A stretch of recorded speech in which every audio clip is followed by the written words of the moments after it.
நம்முடைய கர்த்தராகிய இயேசு கிறிஸ்துவின் பரிசுத்த நாமத்துக்கு கோடி கோடி கோடி கோடி சோத்திர துதி கன மகிமைகளை ஏறெடுக்கிறேன். நீங்கள்லாம் கர்த்தருக்குள் சந்தோஷமா இருப்பீங்க நான் விசுவாசிக்கிறேன். ஐஸ்வர்யமே தேவனானவர். நம்ம குறைகள் எல்லாம் கிறிஸ்து இயேசுக்குள் நிறைவாக்குகிறபடினால நீங்கள் எப்பவும் கர்த்தருக்குள் சந்தோஷமா இருங்க.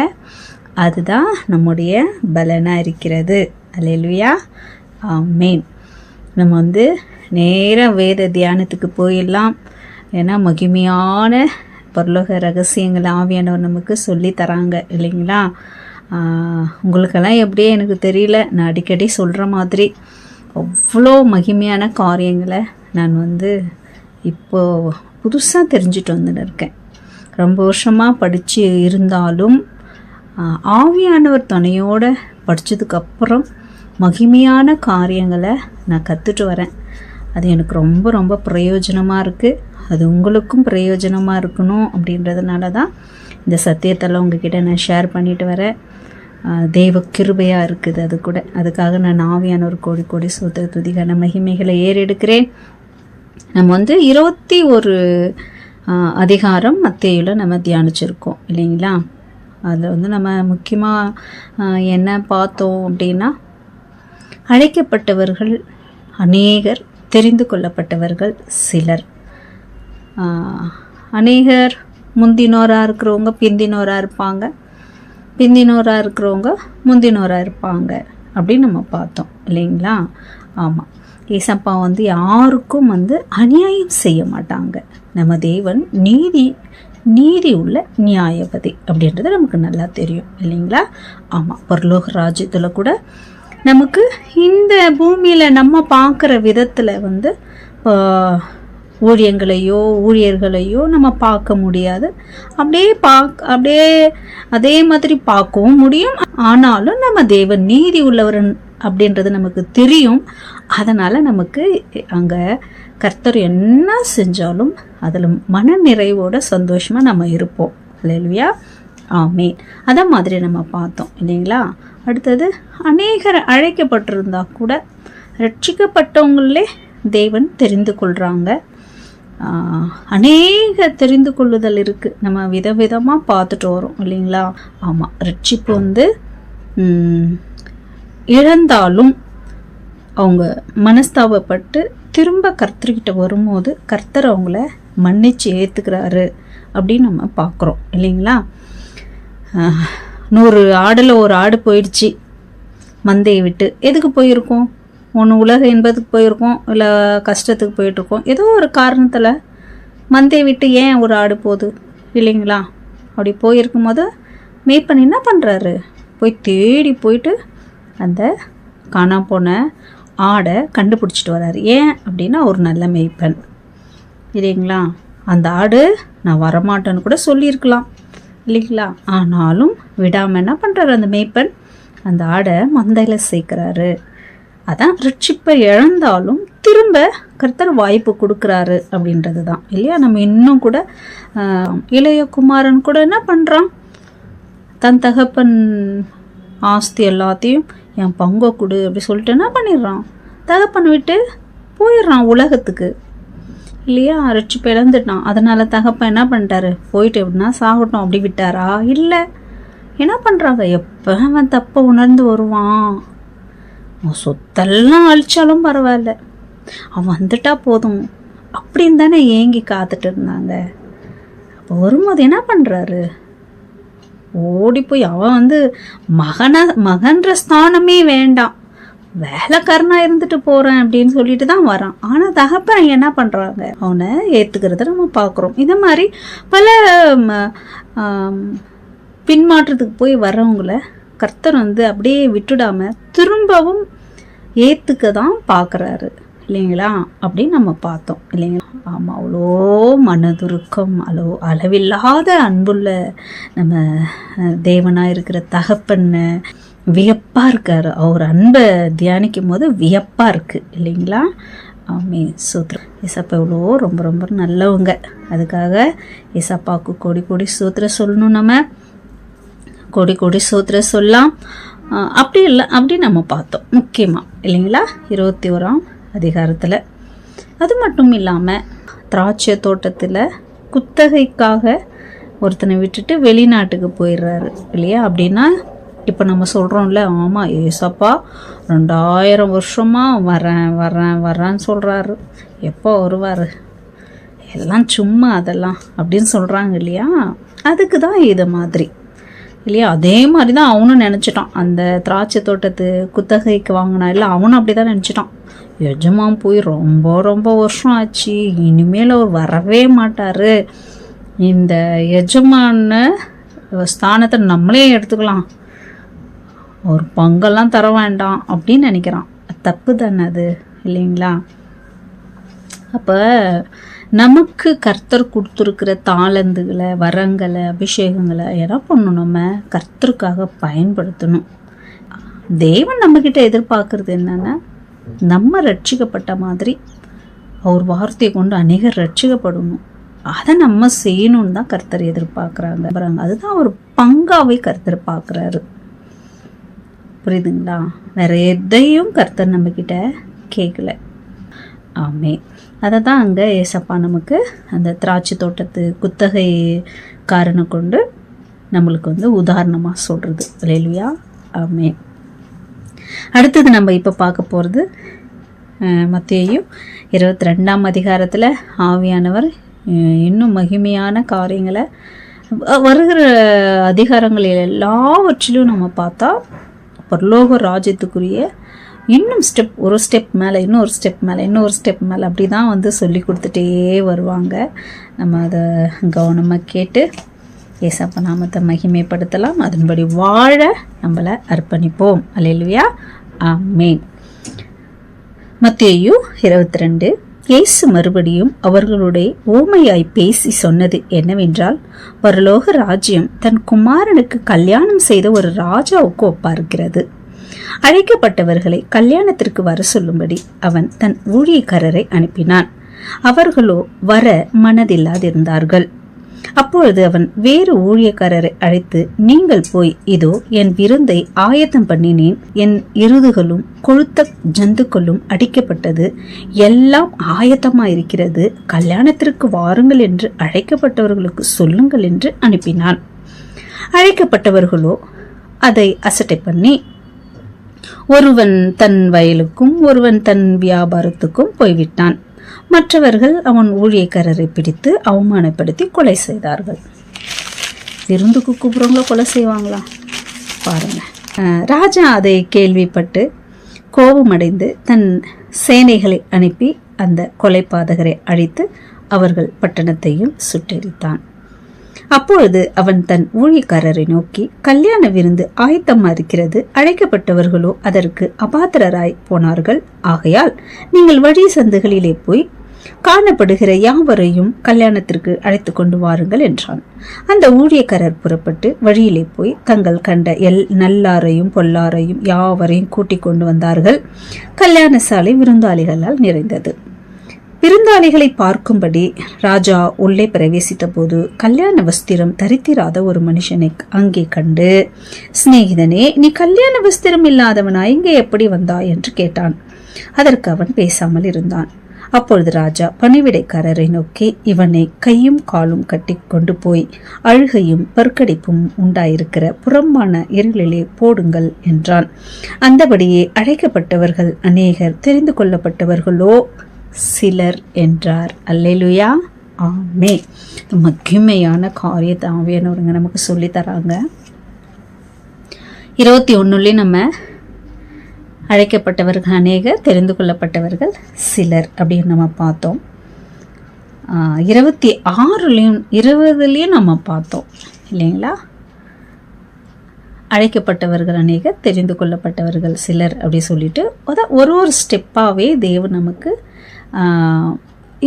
இன்னும் அதிகமாக சொல்லி கொடுத்துட்டே வந்துன்னு இருக்காங்க. இந்த இடத்துல பரலோக ராஜ்யம் எப்படி இருக்கும் அப்படின்னு உதாரணமாக சொல்கிறாரு. அப்படின்னா, ஒரு ராஜா தன் மகனுக்கு கல்யாணம் செஞ்சு வைக்கிற மாதிரி, நமக்கு நல்லா க்ளோஸ் ஃப்ரெண்டு இல்லை ரிலேஷன் அந்த மாதிரி இன்விடேஷன் கல்யாணத்துக்கோ இல்லை மற்ற ஃபங்க்ஷனுக்கோ நமக்கு வந்து இன்விடேஷன் வச்சு கூப்பிடும் போது என்ன பண்ணுவோம், நம்ம அந்த டேட்டை பார்த்துட்டே இருப்போம் இல்லைங்களா. அந்த டேட்டை பார்த்துட்டு எப்போ வரும் அப்படி சொல்லி பார்த்துட்டு நம்ம போவோம். ஏன் அப்படின்னா நமக்கும் அவங்களுக்கும் உள்ள ஒரு உறவு பாண்டை வந்து அதை குறிக்கும் இல்லைங்களா. அதை மாதிரி ஒரு காரியத்தினால தான் நம்ம தவறாமல் என்ன பண்ணுவோம், எவ்வளோ தூரம் இருந்தாலும் அப்படி வர சொன்னாங்கன்னா நம்ம போவோம். ஏன்னா அவங்க உறவு நம்மளுக்கு முக்கியம். பிரைம் மினிஸ்டர் மகனுக்கு கல்யாணம்னா எப்படி இருக்கும், அதான் மாதிரி ஒரு கல்யாணம் நடக்குது. அங்கே எல்லாம் ரெடி ஆகிடுச்சு. பார்த்தாக்கா யாருமே வரல பாருங்க. எவ்வளோ ஆச்சரியம் பாருங்க, அழைக்கப்பட்டவங்க யாருமே வரல. அப்படின்னா எந்த அளவுக்கு ராஜாவோட உள்ள உறவை அவங்க அசட்டை பண்ணுறாங்க. அது மாத்திரம் இல்லை, விருந்து தானே அதெல்லாம் சொல்கிறாரு, விருந்தெல்லாம் ரெடியாக இருக்குன்னு. விருந்து தானே, நம்மக்கிட்ட இல்லாத விருந்தா, நம்மளும் செஞ்சுக்கலாம் அந்த விருந்தை இல்லையா. நல்லா எருது நம்மக்கிட்டே இருக்குது, நல்லா வியாபாரம் இருக்குது, நம்ம கூட என்ன பண்ணலாம், அது மாதிரி ராஜா சாப்பாடு மாதிரி செஞ்சு நம்ம வீட்டில் சாப்பிட்லாம் அப்படின்ற மாதிரி தானே அது அலட்சியம். அப்படி தானே ராஜாவோட மகனுக்கு கல்யாணத்துக்கு போகலன்னா ராஜாவோட கட்டளையை மீறுற மாதிரி தானே. இப்போ அது மட்டும் இல்லாமல் ஒருத்தருக்கு 2 ஊழியக்காரர் அமைச்சு கூப்பிட வைக்கிறாரு. ஒருத்தனை அடித்து கொன்னுடுறாங்க. விருந்துக்கு கூப்பிட்டா ஏன்டா கொல்லணும், இது என்ன அர்த்தம் அப்படின்னா ரட்சிப்பை இழந்தா கிடைச்சிரும், தெரிந்து கொள்ளப்பட்டதை வந்து நம்ம விட்டாக்கா அது கிடைக்காது, மற்றவங்களுக்கு அது போயிடும் அப்படின்னு நம்ம பார்த்தோம் இல்லையா. அதே மாதிரி அழைப்பு இழந்தா கூட எல்லாரும் அந்த அதாவது அதே மாதிரி ரட்சிப்பை இழந்தாலும் எல்லாரும் திரும்ப அந்த ரட்சிப்புக்குள்ள வருவாங்களா அப்படின்னு சொல்லல முடியல. ஏன்னா இவங்க எல்லாம் யாரு, ரட்சிக்கப்பட்டவங்க. இவங்க பின்மாற்றத்துக்கு போயிருக்காங்க. யாருக்கு புரியுது? ஆவியானவர் துணையோட கேளுங்க. இவங்க ரட்சிக்கப்பட்டவங்க, அழைக்கப்பட்டவங்க. இவங்க போயிட்டு விருந்துக்கு வானா வரல. ஏன் அப்படின்னா எல்லாமே உலகத்துக்கு போயிட்டாங்க, கர்த்தரை விட்டு பின்மாற்றத்துக்கு போயிருக்காங்க. அப்ப உலக என்ன ஆகுது, ஐஸ்வர்யம் இவங்கள மயக்குது. எங்க எருது இருக்கு, எங்களுக்கு வியாபாரம் இருக்கு, எங்களுக்கு நிலங்கள் இருக்கு இல்லையா. இன்னும் முன்னாடி எல்லாம் பார்த்தா எனக்கு கல்யாணம்லாம் ஆயிருக்கு, அதனால வர முடியாதுன்னெலாம் சொல்லுவாங்க லூக்காலெல்லாம். அப்போ எல்லாம் உலக காரியத்துக்காக ரட்சிப்பிட்டு போயிருக்காங்கன்னு நம்மளுக்கு தெரியுது. அப்போ ரட்சிப்பை விட்டு பின்மாற்றத்துக்கு போனவங்க எல்லாமே திரும்ப அந்த ஆட்டை போல, அந்த இளைய குமாரனை போல திரும்ப வருவாங்களான்னு நம்மளால சொல்ல முடியாது. ஏன்னா சிலருக்கு அந்த உலக இன்பம் விடாது, உலக இச்சை விடாது, அந்த உலக ஐஸ்வர்யம் விடாது, பேர் புகழ் விடாது. இங்கே அதுதான் உங்களுக்கு நடக்குது. அப்போ நம்ம ரட்சிப்பை கூட நம்ம வந்து இழந்துட்டா போனால் கர்த்தர் வந்து நம்மளை சேர்த்துப்பாங்க அப்படின்னு தெய்வ கிருபையை கூட நம்ம வந்து மிஸ்யூஸ் பண்ணக்கூடாதுன்னு தெரியுது இங்கே இல்லைங்களா. யூதாஸ் பாருங்க, ஏசா போயிட்டு வந்து மன்னிப்பு கேட்க முடியாம போயிடுச்சுல்ல. அப்ப திரும்ப மன்னிப்பே கேட்க முடியாத அளவுக்கு தான் இவங்க என்ன பண்ணியிருக்காங்க, கர்த்தர் விட்டு தூரம் போயிருக்காங்க. ராஜா என்ன பண்றாரு, கோவப்பட்டவங்க எல்லாரையும் அழிச்சிடுறாரு. எப்படி தெரிந்து கொள்ளுதலை இழக்க முடியுமோ அதே மாதிரி ரட்சிப்பை கூட இழக்க முடியும் அப்படின்றது 22ஆம் அதிகாரத்தில் நமக்கு தெரியுது இல்லைங்களா. அப்படி இங்கே நம்ம பார்க்குறோம். அடுத்தது 15 பாருங்க. அப்போது பரிசேயர் போய் பேச்சிலே அவரை அகப்படுத்தும்படி யோசனை பண்ணி தங்கள் சீஷரையும் ஏரோதியரையும் அவரிடத்தில் அனுப்பினார்கள். அவர்கள் வந்து, போதகரே, நீர் சத்தியம் உள்ளவர் என்றும் தேவனுடைய மார்க்கத்தை சத்தியமாய் போதிக்கிறவர் என்றும் முகதாட்சிணையும் இல்லாதவராகையால் எவனை குறித்தும் உமக்கு கவலை என்றும் அறிந்திருக்கிறோம். அதனால் உமக்கு எப்படி தோன்றுகிறது, ராயருக்கு வரி கொடுக்கிறது நியாயமோ அல்லவோ, அதை எங்களுக்கு சொல்லும் என்று கேட்டார்கள். இயேசு அவர்கள், துர்க்குணத்தை அறிந்து மாயக்காரரே, நீங்கள் ஏன் என்னை சோதிக்கிறீர்கள்? வரி காசு எனக்கு காண்பியுங்கள் என்றார். அவர்கள் ஒரு பணத்தை அவரிடத்திலே கொண்டு வந்தார்கள். அப்பொழுது அவர், இந்த சொரூபமும் மேலெழுத்தும் யாருடையது என்று கேட்டார். ராயனுடையது என்றார்கள். அதற்கு அவர், அப்படியானால் ராயனுடையதை ராயனுக்கும் தேவனுடையதை தேவனுக்கும் செலுத்துங்கள் என்றார். அவர்கள் அதை கேட்டு ஆச்சரியப்பட்டு அவரை விட்டு போய்விட்டார்கள். அல்லேலூயா. இவங்க என்ன பண்றாங்க அப்படின்னா, ஏசப்பா கிட்ட அவர் எப்படியாவது குறை கண்டுபிடிக்கணுங்க. ஏசப்பா கிட்ட நம்ம தொடர்ச்சியாக பார்த்துட்டே வரோம் இல்லைங்களா? எந்த ஒரு முகாந்தரத்தினால் ஆகிலும் இவர் ஒரு குறை கண்டுபிடிச்சி இவரை பிடிக்கணுன்றது நோக்கம் அவங்களது. அப்போ என்ன பண்ணுறாங்க, என்னென்ன சொல்கிறாங்க பாருங்களா. ஆண்டவரே, நீங்கள் முகதாட்சினியே பார்க்க மாட்டீங்க, நீங்கள் அவனுக்கும் பயப்பட மாட்டீங்க, தேவனுக்கு மட்டும்தான் பயப்படுவீங்க. அதனால் நீங்கள் அந்த ராயனுக்கு வரி பணம் கொடுக்கறது நியாயமான்னு சொல்லுங்கள் அப்படி சொல்கிறாங்க. அப்படின்னா ராயனுக்கு பயப்படாமல் நீங்கள் ராயனுக்கு வரி கொடுக்காத அப்படின்னு ஏசப்பா சொல்லணும்.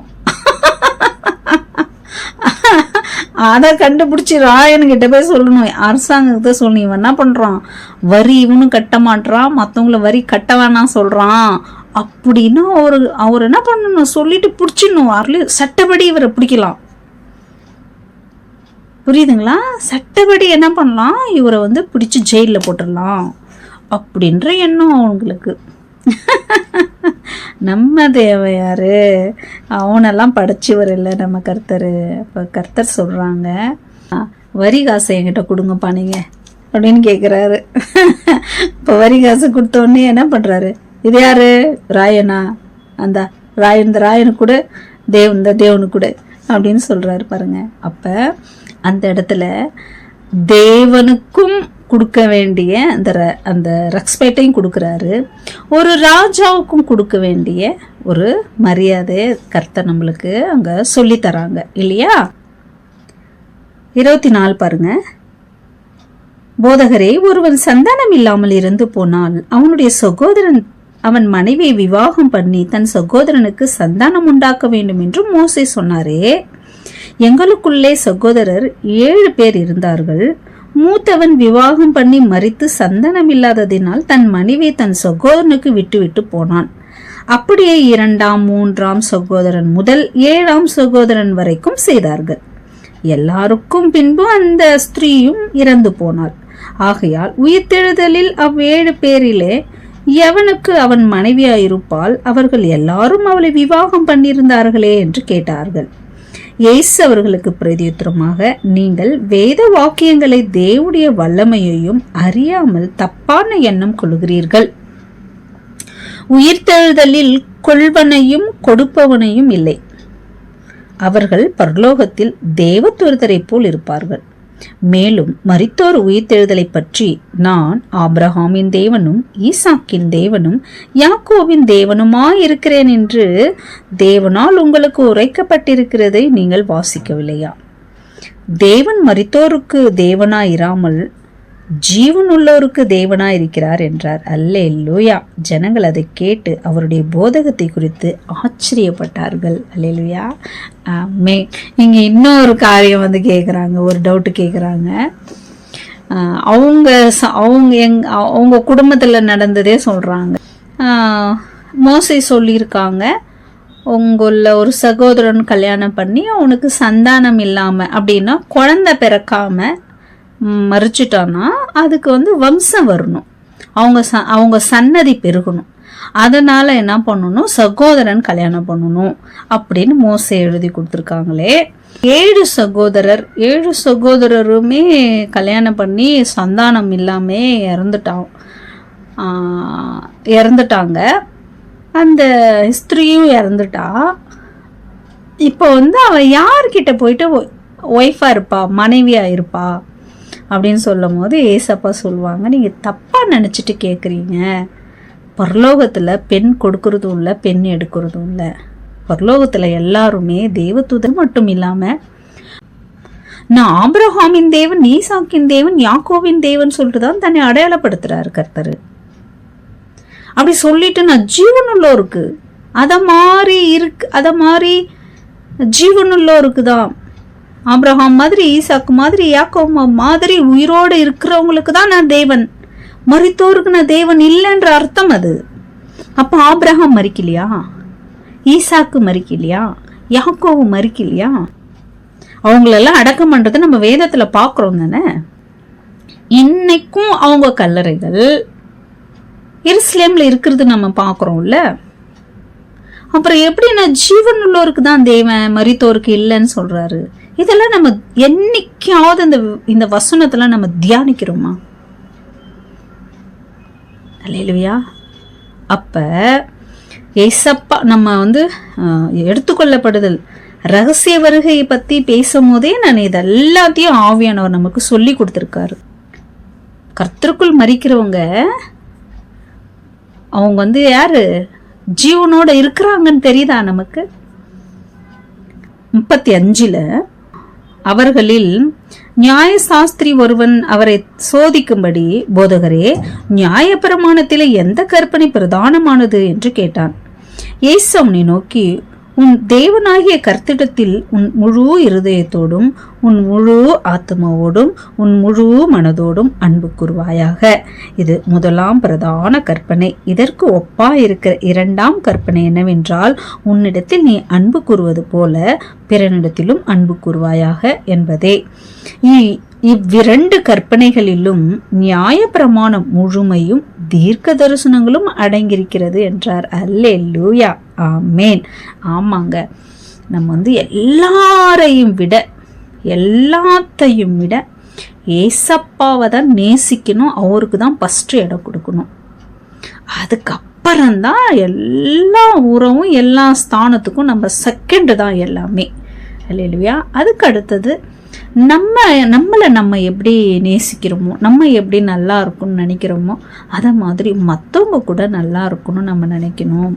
அல்லேலூயா, ஆமே. இது 2 கட்டளையிலும் 10 கட்டளைகளும் இல்லை, எல்லா தீர்க்க தரிசனங்களும் கூட அடங்கியிருக்கு, அப்படி அடங்கிடுச்சு அப்படின்னு ஏசப்பா சொல்லுவாங்க. அதனால தான் வேதத்தில் எழுதியிருக்கோம், ஏசப்பா நியாய பிரமாணங்களையும் தீர்க்க தரிசனங்களையும் அழிக்க வராம அதை நிறைவேற்ற வந்தார்னு சொல்லி வேதம் இருக்கும். அதே மாதிரி ஏசப்பா எல்லா நியாய பிரமாணங்களையும் எல்லா தீர்க்க தரிசனங்களையுமே ஏசப்பா நிறைவேற்றிட்டு தான் போனாங்க. அல்லேலூயா, ஆமென். ஆமா, அதனாலதான் எல்லா தீர்க்க தரிசன வாக்கு தத்தங்களும் நமக்கு சொந்தமா இருக்கு. அல்லேலூயா, ஆமேன். அப்படின்றதாங்க ஏசப்பா நமக்கு அழகா சொல்லி தராங்க. பரிசேயர் கூடி வருகையில் இயேசு அவர்களை நோக்கி, கிறிஸ்துவை குறித்து நீங்கள் என்ன நினைக்கிறீர்கள்? அவர் யாருடைய குமாரன் என்று கேட்டார். அவர் தாவீதின் குமாரன் என்றார்கள். அதற்கு அவர், அப்படியானால் தாவீது பரிசுத்த ஆவியினாலே அவரை ஆண்டவர் என்று சொல்லியிருக்கிறது எப்படி? நான் உம்முடைய சத்துருக்களை உமக்கு பாதப்படியாக்கி போடும் வரைக்கும் நீர் என்னுடைய வலது பாரிசத்தில் உட்காரும் என்று கர்த்தர் என் ஆண்டவரோட சொன்னார் என்று சொல்லியிருக்கிறானே இல்லையா? சங்கீதத்துல தாவீது சொல்லியிருக்காங்க இல்லையா? அதை ஏசப்பா சொல்றாங்க. தாவீது அவரை ஆண்டவர் என்று சொல்லியிருக்கு, அவனுக்கு அவர் எப்படி குமாரனா ஆவது எப்படி அப்படின்னு சொல்லி கேட்குறாங்க. அதற்கு மாறுதரமாக ஒருவனும் அவருக்கு ஒரு வார்த்தையும் சொல்லக்கூடாதிருந்தது. அன்று முதல் ஒருவனும் அவரிடத்தில் கேள்வி கேட்க துணியவில்லை. அல்லேலூயா, ஆமேன். இங்க எல்லாருமே தேவனுடைய தாவீதின் குமாரன்னு நிறைய பேர் சொல்றதை நம்ம கேட்குறோம் இல்லைங்களா? அந்த வசனம் வேதத்துல எழுதியிருக்கு, அதை அவங்க வாசிக்கிறாங்க இல்லையா? அதனால அவங்களுக்கு தெரியுது, ஆமா நம்ம தாவீதின் குமாரன் சொல்றோமே, அவரு தானே ஆண்டவரே சத்ரு பாத அழிச்சு போறவர்களையும் வலது பாரித்தில் இருங்க அப்படின்னா, ஆண்டவரே என் சத்ரு நான் அழிக்கிறவர்களையும் என் கூடவே இருங்கன்னு அர்த்தம். அப்போ தேவனை அவன் ஆண்டவர்னு சொல்லியிருக்கும் போது தேவன் எப்படி அவருக்கு மகனாக முடியும் அப்படின்னு சொல்லி கேட்குறாரு. அதுக்கு அவங்களால பதில் சொல்ல முடியல. ஏன்னா வேதத்தில் அது இருக்குது இல்லைங்களா, தாவீதே சொல்லியிருக்கான். அது அவங்களுக்கு தெரியுது. அதனால அவங்க எதையும் பேசாமல் அமைதியாக இருக்காங்க. அதுக்கப்புறம் இவங்ககிட்ட எந்த கேள்வியும் கேட்க முடியாதுப்பா. எந்த கேள்வி கேட்டாலும் என்ன வெக்கப்பட்டு தான் வர்றோம். நம்ம இவங்கிட்ட கேள்வி கேட்டு நம்ம ஜெயிக்க முடியாது அப்படின்ட்டு அவங்க அதுக்கப்புறம் கேள்வியே கேட்கல அப்படின்றத நம்ம அங்கே பார்க்குறோம் இல்லைங்களா. மெயின் இதில் ஏசப்பா நம்மளுக்கு மகிமையான பயம் எச்சரிப்பை கூட நிறைய நம்ம பார்க்குறோம் இதில் இல்லைங்களா. ஏசப்பா நம்மளை அழைத்தது அவரோட கூட நித்தியமாய் பரலோகத்தில் வாழணுன்றதுனால தான் இல்லைங்களா. அதனால தான் அந்த ரட்சிப்புக்கேற்ற எந்த ஒரு விலையும் நம்மளால் கொடுக்க முடியாதுன்றதுனால தான் அவரே ஒரு பரிசுத்த ரத்தத்தை சிந்தி நமக்காக ஒரு உயிரை கொடுத்து அதுக்கு உயிரோடு வந்தாங்க இல்லையா. அதனால தான் ஒரு ரட்சிப்பு நமக்கு கிடைச்சிருக்கு. அந்த ரட்சிப்பை நம்ம அசட்டை பண்ணி பின்மாற்றத்துக்கும் போகக்கூடாது இல்லைங்களா. அந்த கிருபையை நம்ம மிஸ்யூஸும் பண்ணக்கூடாது. அதனால் நம்ம ஏசப்பாவுக்கு ஆயத்தமாக இருப்போம், மற்றவங்களை ஆயத்தப்படுத்துவோம். ஏசப்பா வாசற்படியில் நின்றுட்டு இருக்காங்க. எப்போ தட்டுவாங்கன்னு தெரியாது.